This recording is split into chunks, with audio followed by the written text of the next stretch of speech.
सुप्रभातम विद्यार्थियों। आज मैंने कक्षा 10 पे निर्धारित जय सुभाष खंड काव्य की कथा वस्तु को बहुत ही संक्षिप्त ढंग से प्रस्तुत किया है।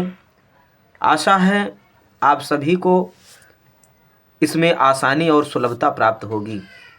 जय सुभाष खंड काव्य नेताजी सुभाष चंद्र बोस के व्यक्तित्व और आदर्श गुणों का परिचय प्रदान करने वाली एक सुंदर रचना है, जिसमें प्रथम सर्ग ये है कि इस सर्ग में सुभाष के प्रारंभिक जीवन से लेकर स्वतंत्रता प्राप्ति तक का वर्णन है। सुभाष चंद्र बोस का जन्म 23 जनवरी 1897 ईस्वी को कटक, जो ओडिशा में आजकल है, वहीं पर हुआ था। इनके पिता का नाम जानकीनाथ बोस और माता का नाम प्रभावती देवी था। इन्होंने अपने परिश्रम एवं लगन से सभी शैक्षिक परीक्षाओं में उत्तम अंक प्राप्त किए। ICS के उच्च पद को प्राप्त किया। बाद में इन्होंने स्वतंत्रता संग्राम में सम्मिलित होने पर इस पद को त्याग दिया। द्वितीय सर्ग में कथा वस्तु इस प्रकार है कि इस सर्ग में महात्मा गांधी द्वारा चलाए गए आंदोलन में भाग लेने का वर्णन है। सन 1921 ईस्वी में महात्मा गांधी जी के नेतृत्व में असहयोग आंदोलन में भाग लेने के कारण इन्हें कई बार जेल जाना पड़ा। ये पंडित मोतीलाल नेहरू द्वारा स्थापित स्वराज पार्टी के प्रबल समर्थक थे। द्वितीय सर्ग के समापन के बाद तृतीय सर्ग आता है। इसकी घटना सन 1928 से आरंभ होती है। कांग्रेस के 46 से 46वें अधिवेशन में नेहरू जी को अध्यक्ष बनाया गया। इसके बाद सुभाष जी को कोलकाता नगर का मेयर बनाया गया।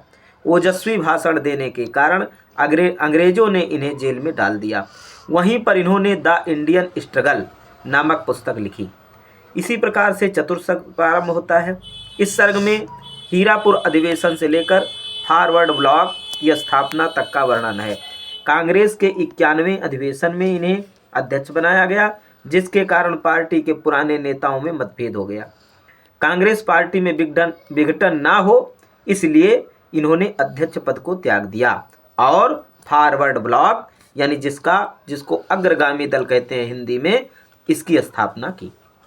तभी से यह नेताजी कहलाए। पंचम सर्ग, इस सर्ग में नेताजी छद्मवेश अर्थात बनावटी वेश बनाकर अपने घर से भाग जाते हैं। इसी का वर्णन इस सर्ग में है। अंग्रेजों ने इन्हें इनके घर में नज़रबंद कर दिया था। 15 जनवरी 1941 ईस्वी में अर्थात 15 जनवरी 1941 ईस्वी को आधी रात में यह घर से निकल पेशावर होते हुए बर्लिन जाकर आज़ाद हिंद फौज की स्थापना की। सुभाष जी ने दिल्ली चलो का नारा दिया। जापान में भी नहीं सहयोग मिला। इस प्रकार पंचम सर्ग समाप्त होता है। षष्ठम सर्ग की कथा इस प्रकार है, कथा वस्तु इस प्रकार है कि षष्ठ सर्ग, इस सर्ग में आज़ाद हिंद फौज का भारत पर आक्रमण तथा विजय प्राप्त का वर्णन है।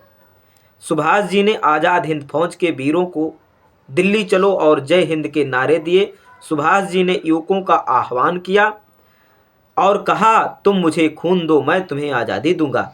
इस फौज ने अंग्रेजों के छक्के छुड़ा दिए। सप्तम सर्ग में द्वितीय विश्व युद्ध में जापान तथा जर्मनी की हार के बाद आज़ाद हिंद फौज भी हार गई। एक बार फिर अंग्रेजों का हौसला कायम हो गया। 18 अगस्त 1945 ईस्वी को एक विमान दुर्घटना में नेताजी की मृत्यु हो गई। जो भी बच्चे इस वीडियो को देखें, अपने और सहयोगी छात्रों को भेज दें और यदि वीडियो पसंद आए तो लाइक और सब्सक्राइब करें। धन्यवाद।